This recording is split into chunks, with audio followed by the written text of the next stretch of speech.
Qaulih Alhamdulillahirabbil alamin, jamaah salat subuh yang sama-sama mengharapkan ridha Allah Subhanahu wa taala. Melanjutkan kisah penghalang ujian Nabi sallallahu alaihi wasallam dari kelompok rekan-rekannya sendiri. Allah Subhanahu wa taala berfirman, "Huwallazi ba'atsa fil ummiyina rasulan minhum yatlu 'alaihim ayatihi wa yuzakkihim wa yu'allimuhumul kitaba wal hikmah." Surah Al-Jumu'ah ayat 2.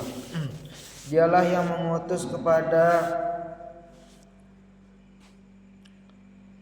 kaum yang buta huruf seorang rasul di antara mereka yang membacakan ayat-ayatnya kepada mereka, mensucikan mereka dan mengajarkan mereka kitab dan hikmah. Surah Al-Jumu'ah ayat 2. Para sahabat menerima beliau dengan sepenuh hati dan melaksanakan hukum-hukumnya dengan senang hati. Dan apabila dibacakan ayat-ayatnya maka bergetarlah hati mereka. Rincian tentang masalah tersebut kurang tepat jika kami panjang lebarkan di dalam buku ini. Kami batasi sekadar menurut kebutuhan. Inilah masalah paling besar yang harus dihadapi Rasul sallallahu alaihi wasallam dalam kaitannya dengan orang-orang muslim. Dalam lingkup yang lebih luas, inilah yang dimaksud dari dakwah Islam dan risalah Muhammad. Tetapi permasalahan tidak terbatas sampai situ saja. Di sana masih banyak masalah lain yang perlu dituntaskan dengan cepat. Orang-orang muslim juga dibagi dua kelompok pada saat itu. Satu kelompok hidup di tempat tinggalnya, di rumah, dan dengan harta bendanya. Tidak banyak yang mereka butuhkan selain itu kecuali jaminan keamanan saja. Mereka adalah orang-orang Ansor.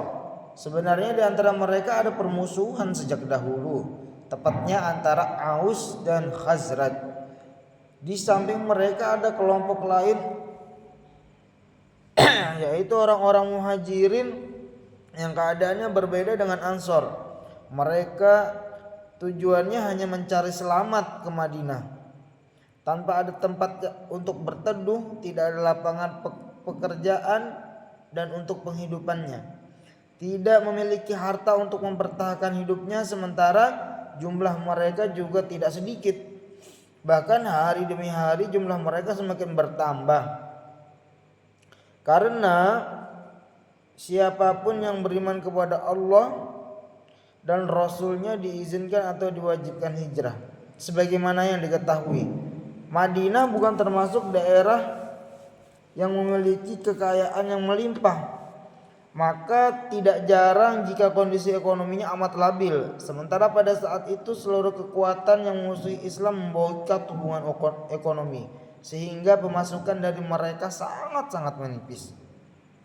Selanjutnya adalah kelompok kedua. Mereka adalah orang-orang musyrik yang menetap di beberapa kabilah di Madinah. Mereka tidak mampu berkuasa atas orang-orang muslim. Di antara mereka ada pula yang dirasuki keraguan-raguan untuk meninggalkan agama nenek moyangnya. Namun mereka tidak pernah berpikir untuk memusuhi Islam dan orang-orang muslim. Tak beberapa lama kemudian mereka pun masuk Islam dan melepaskan agamanya yang lampau. Sebenarnya di antara mereka ada yang menyimpan dendam kesuma terhadap Rasul dan orang-orang muslim, tetapi mereka tidak berani menyatakannya. Bahkan mereka terpaksa menampakkan kecintaan dan kesukaan karena beberapa pertimbangan. Tokoh kelompok ini adalah Abdullah bin Ubay. Sebelum itu, tepatnya seusai perang Bu'ats, sebenarnya Aus dan Khazraj sudah sepakat untuk mengangkat dirinya sebagai pemimpin. Padahal sebelumnya mereka tidak pernah berpikir untuk mengangkat seseorang sebagai pemimpin. Wallahu a'lam bissawab. Subhanakallahumma bihamdik, asyhadu an la ilaha illa anta, astaghfiruka wa atubu ilaik. Wassalamualaikum warahmatullahi wabarakatuh.